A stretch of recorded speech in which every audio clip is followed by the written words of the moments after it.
Hello everyone, Ian Marsh here, coming to you with another episode of Street Smart Business TV.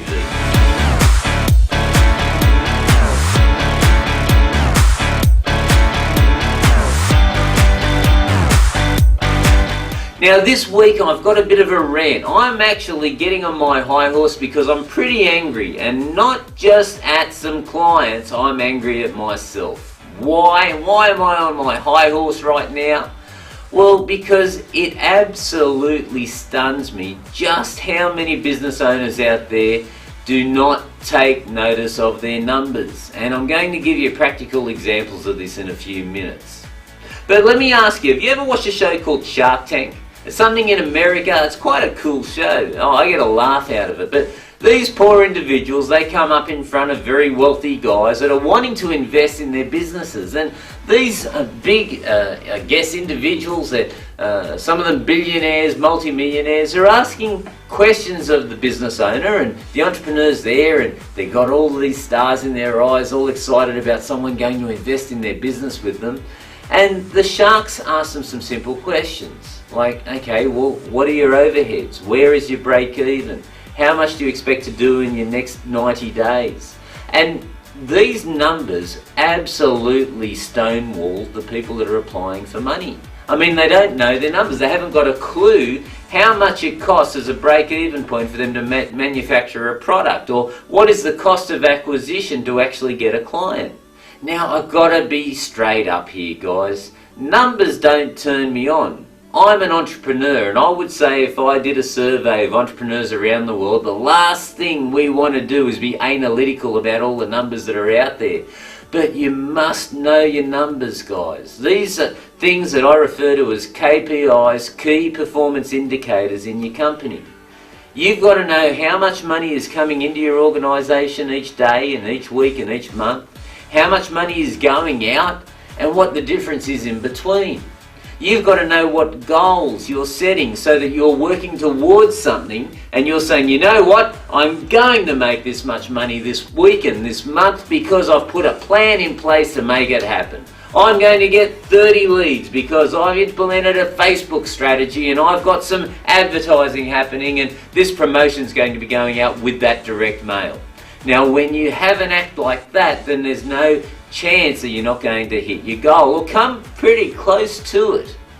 But many individuals out there just go, oh, I wonder how many leads I'm going to get this week. I hope somebody rings my telephone. Will they remember me? I sure hope so. I wonder why things are a bit quiet. Ladies and gentlemen, you've got to remember that you are the one that controls the world that you live in. Many business owners forget that. Many business owners let the world control them, and I will keep yelling as loud and as hard as I can to make sure that you realise you can control your destiny and your world and what happens with it.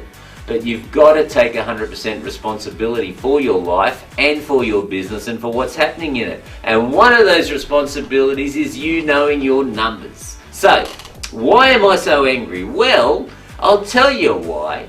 You see, some clients that are very good friends of mine, this is sort of what happens in the world of consulting. They start as clients and end up becoming very good friends.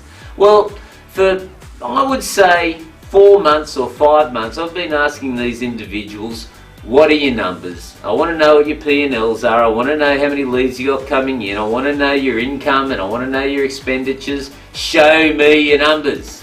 And when I've got clients that have just started with me, I'm very black and white with them. I might be referred to as Attila the Hun because I know the importance of not knowing them. See, when I had my first company, when I built my first large multi-million-dollar organisation, I had no interest in knowing my numbers whatsoever.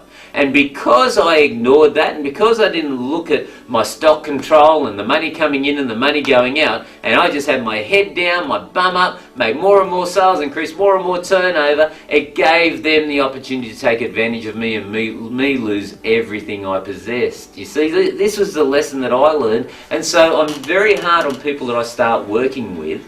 When they initially start coming into my environment, I want to know your numbers.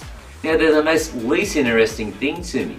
I'd much prefer to be talking about your next marketing strategy and what's some cool thing that we can offer. And tell me about your guarantees, all these sexy things that you can be doing in marketing and business. But if you don't know your numbers, it doesn't mean anything, because it'll all disappear on you in a puff of smoke. So, coming back to me and why I'm so upset. The reason I'm upset is because these clients, who are friends of mine, gave me every excuse under the sun for 4 or 5 months about why they couldn't give me their KPIs. And I let them get away with it. I was not hard enough on my clients. Say, enough with the BS. Stop giving me these excuses. I want those numbers and I want them in the next 24 hours. And because I didn't do that, guys, and because I was soft on these people, because I didn't, I did swear at them once or twice, but it wasn't enough to get them motivated. The reality was, all of a sudden they had a look in their bank account and they went, oh my God, there's no cash there, and I got all these bills to pay. And there was a real large amount of stress going on in these individuals' lives. Now, I do take a small amount of responsibility for that happening, even though it's not my business, and even though I was asking them nicely to, hey, you got to know your numbers, where's your numbers, what's happening with your numbers? I didn't ask loud enough. I didn't hire 2 big people to go around and knock on their front door and threaten them with bodily violence, and as a result, a lot of stress happened in their families. And I'm being very serious and very honest with you now. How well do you know your numbers? Do you know your break-even point? Do you know your conversion rates in your business? Do you know how much money you're going to be bringing in, your turnover for this month? Have you got a plan to make that happen? Do you know what your profit will be for the month? Do you know how much you're going to make? These are very, very critical things that every business owner must know, because your overheads can start creeping up very, very quickly in business without you realizing it. And all of a sudden, a business that you thought was nice and profitable and could give you that nice income for you to provide for you and your family, all of a sudden becomes a millstone around your neck, and you're not sure what your next move is, and life turns into disaster. And if you're not able to act quickly enough, very soon you've lost everything you've worked for all your life to achieve. So ladies and gentlemen, this week, this rant and this plea is for you to get in there, start analysing your numbers, start keeping your key performance indicators there. And if you need any help, and if you want guidance on how to do this, don't hesitate to give us a call. We're here to help, and we want to see you achieve everything that you deserve in business. So until next time, guys, know your numbers, and I look forward to seeing you soon. Bye for now.